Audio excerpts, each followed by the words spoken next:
காலைல ஏந்திரிச்ச உடனே மழை சேர்ந்த மழைக்கு எதமா ஒரு டீ சூடாக போட்டு குடித்தா நல்லாயிருக்கும்னு சொல்லிட்டு டீ போட்டு குடிச்சிட்டு, இன்றைக்கி சாட்டர்டேனால பெருமாள் சாமிக்கு நாங்கள் விரதம் இருப்போம்.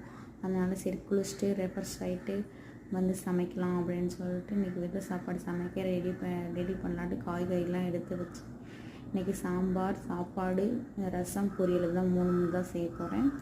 இன்றைக்கி வந்து சாம்பார் எப்படி செய்யறது வாங்க பார்க்கலாம். காய்கறிலாம் கட் பண்ணி வச்சுட்டு சாம்பார் கடுகு, கருவேப்பிலை, வெங்காயம், அதுக்கப்புறம் தக்காளி, உப்பு போட்டு மஞ்சள்தூள் போட்டு கொஞ்ச நேரம் வேக வச்சுக்கோங்க. நல்லா தக்காளி மசிஞ்சதுக்கப்புறம் காய்கறிலாம் போட்டு நல்லா ஸ்ப்ரெட் பண்ணி விட்டுக்கோங்க. ஸ்ப்ரெட் பண்ணி விட்டதுக்கப்புறம் மிளகாத்தூள் உங்கள் காரத்துக்கு ஏற்றதுக்கப்புறம் மிளகாத்தூள் போட்டு நல்லா ஸ்ப்ரெட் பண்ணி விட்டுக்கோங்க.